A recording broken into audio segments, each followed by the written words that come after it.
So today we are honored to have two very inspiring keynote speakers, Holly Jordan and Art Mola. And our first keynote is Holly Jordan. And both speakers are practicing educators who are passionate, purposeful, committed, community-based, I can go on and on, action-oriented, deeply committed to the work that they do. Holly has been a public school teacher for 15 years, all at Hillside High School in Durham, where she teaches International Baccalaureate English, advises the Hillside Gender and Sexuality Alliance, and mentors pre-service and beginning teachers for the Duke University Master of Arts in Teaching program and Duke TeachHouse. Holly, wearing this in your honor tonight for all the work that you've done at Duke TeachHouse. Holly is also a former chair of the Safe Schools North Carolina Board of Directors and frequently leads professional development about LGBTQ+ equity and inclusion, anti-racist and culturally responsive education, and teacher well-being. Thank you, Holly, so much for being here. Thank you, Dr. Rigsby, and I am so glad to be here tonight.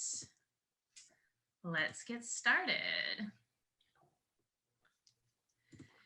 So, good evening. I am Holly Jordan, and my pronouns are she, her.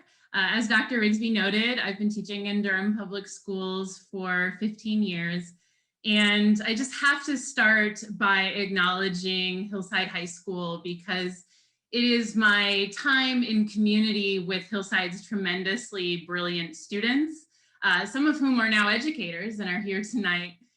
That has shaped who I am and everything that I'm going to say tonight. And I also have to say thank you to every single one of you for being here tonight as we stumble toward the end of an unequivocally difficult year. My two hardest years of teaching were my first year of teaching and this year. And I know there are many of you here tonight who are doing those two difficult things concurrently. So if you are here tonight feeling exhausted or numb or ineffective, please know that you are not alone. And just props to you for finding the space in your brain and your heart to invest in these conversations tonight, to dive in and to dream and to scheme about the future of public education. And we really need these conversations. I'm so glad that each of you is going to get a copy of Dr. Bettina Love's book, We Want to Do More Than Survive, because it really lays out the reasons that public education needs to change, and it sets forth the right vision for what that future should look like.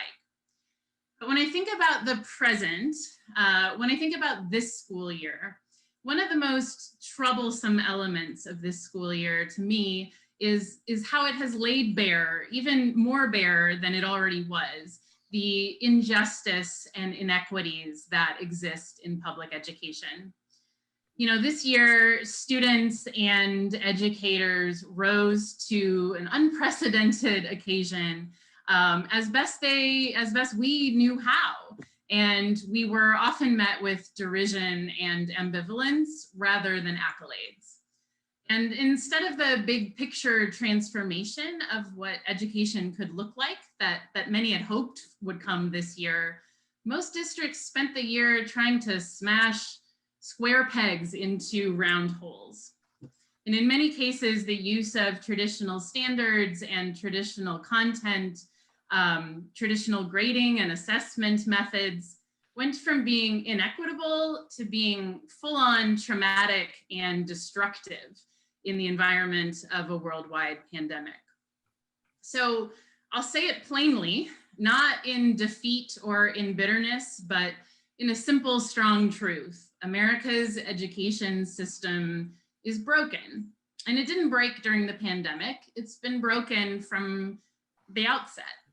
It's a system that's steeped in racism, sexism, ableism, homophobia, and transphobia. It's a system that too often teaches conformity instead of curiosity. It's a system that burns out and disrespects educators and fails our most vulnerable students. So for those reasons, it's no small feat to do what Maya Angelou speaks of in the epigraph of this book, and what Dr. Love describes, to not just survive, but to thrive within this system. And ultimately, long-term, we can't survive within a broken system.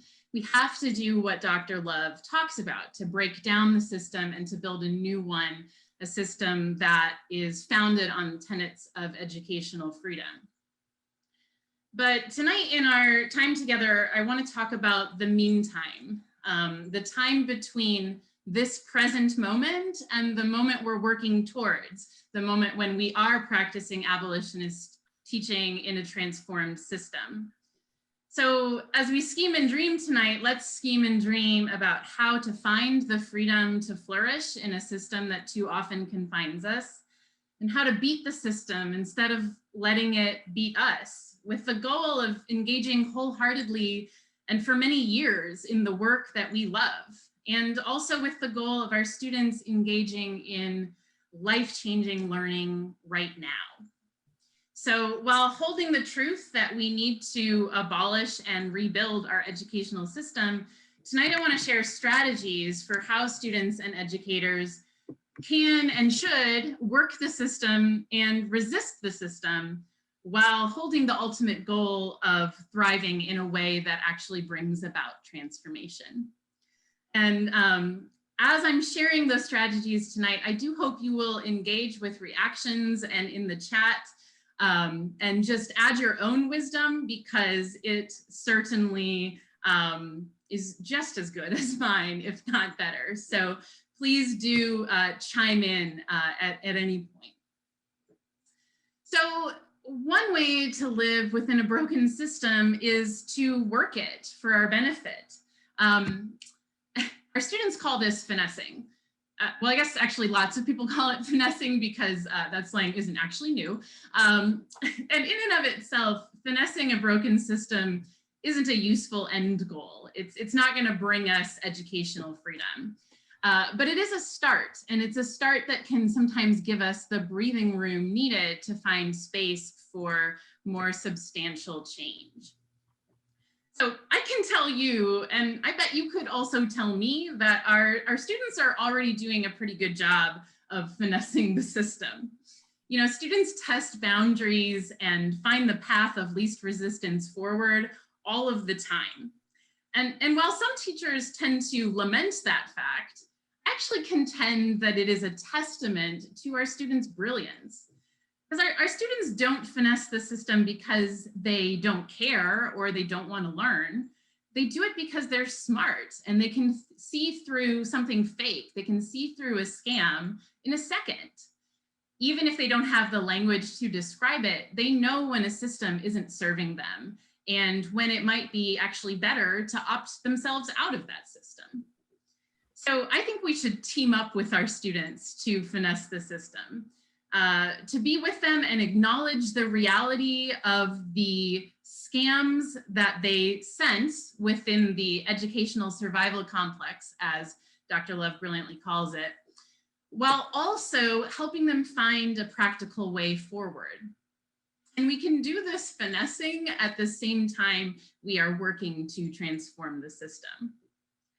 So for example, I will help my students learn the grammar structure they know for the ACT, but we'll also be having Socratic seminars about the validity and importance of African-American vernacular English and code switching.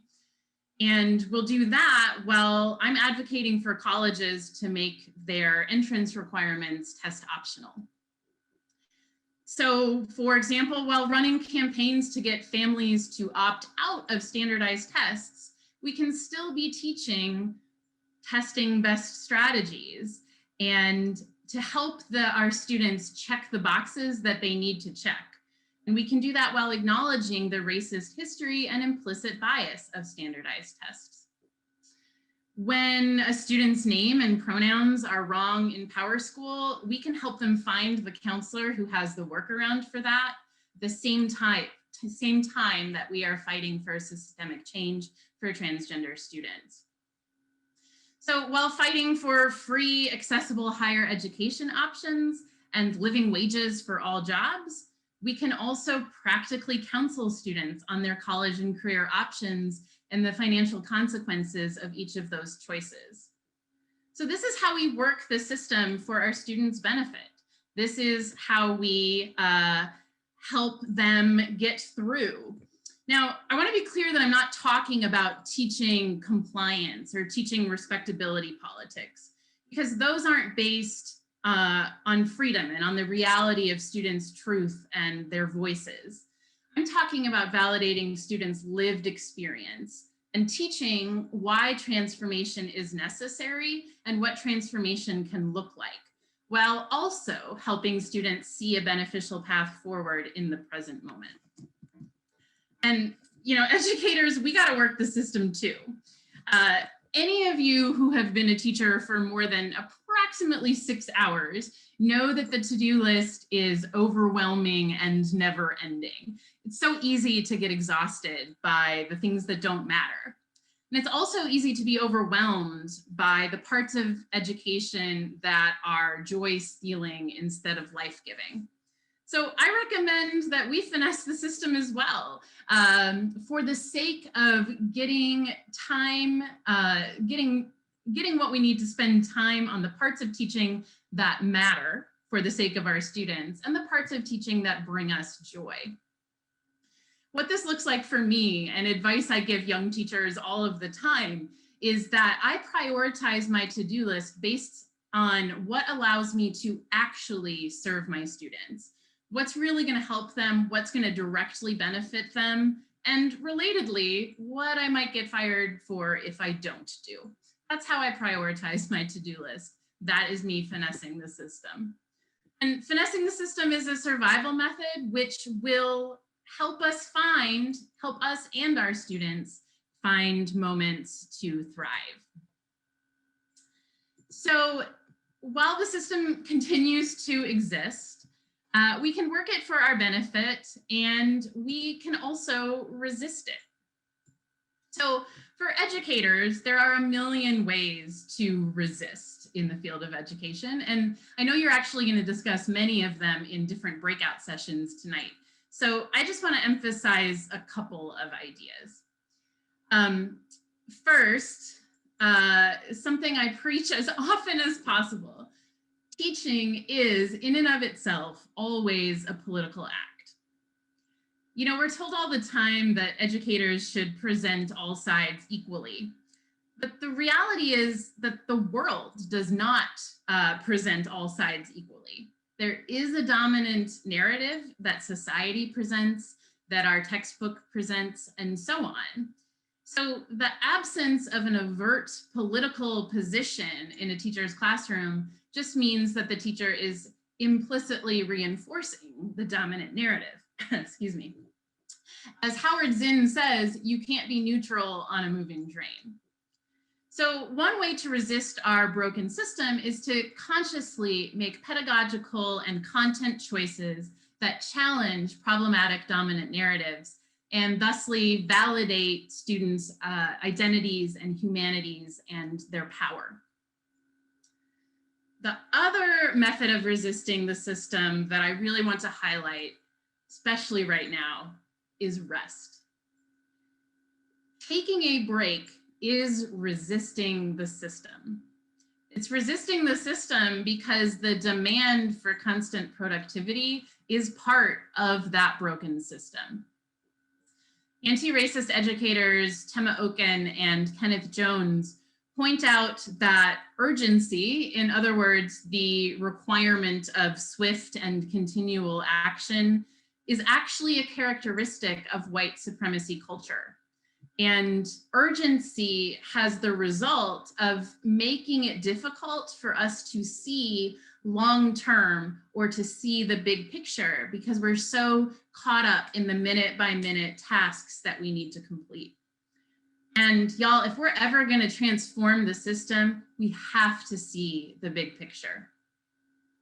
You know, I don't think it's news to anybody that the system implies to teachers all the time that we should be martyrs.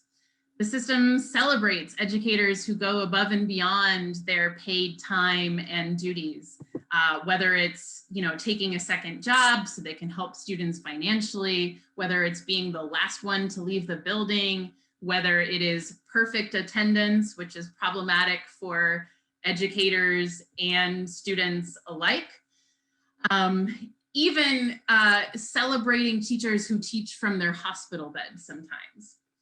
But y'all, martyrdom is a symptom of the broken system. So please, y'all, take the days off that you have earned. Don't feel guilty for that. Stay home, actually stay home, and stay away from your email when you are sick. That's a method, an important method of resisting the system. And, as we resist the system, we can teach our students to do the same. I'm going to say something obvious that I think some teachers overlook, unfortunately. Students are humans, and their humanity comes before the fact that they are students. I think one reason we overlook sometimes that students are humans is that we forget our own holistic humanity. We forget as educators that we are better teachers when we are caring for our full selves. So in that way, students, we know, are also better students when they have the space to be humans first. We as educators have been exhausted and defeated by the school year. So have our students. We as educators have been asked to do education completely differently this year with little training and little resources. Our students have been asked to do that too. And many of our students have had to cope with these pandemic-related changes without the perspective that we have as adults, without the self-care strategies that we have developed for ourselves as adults. So we have to care about our students as holistic beings and teach them to care about themselves the same way before we can expect their success or even their completion of an essay or a math test. Sometimes our students' survival methods, just like our own, don't give themselves the needed grace and space to rest and to heal. We can validate their mental and emotional struggles while teaching and encouraging strategies that students can use to rest and rejuvenate and care for themselves and for each other. So some strategies I use for in my classroom to help my students learn to resist include things like teaching mindfulness and practicing mindfulness at the start of a class period, teaching and sharing self-affirmations and collective affirmations, and using restorative circles to process complicated feelings. On a different note, I also make sure that my class content contains examples of young resistors and system transformers throughout history. And I tie in discussions of how grassroots change sparks and grows so that students can see themselves in those roles and can understand the first steps that they need to take. This is how we resist and teach our students to do the same. And our resistance and rest gives us space to thrive and the energy to eventually transform. It's been a hard year, y'all. I'm not ashamed to admit that this has been a year containing way more days of surviving than thriving for a lot of us. But in the midst of our exhaustion and overwhelm, I hope we'll continue to envision and take action towards transforming this broken system.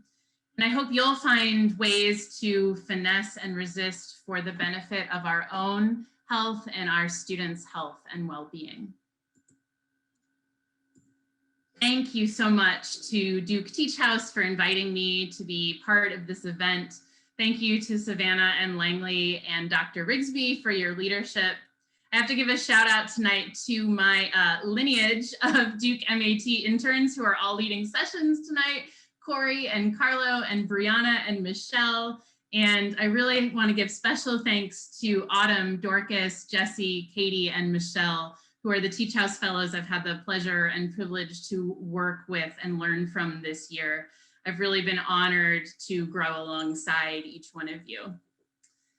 I really believe in the power of young teachers to transform the world of public education, and I'm really grateful to work alongside each of you for a world in which all of us, and most especially our brilliant students, can thrive. Thanks again.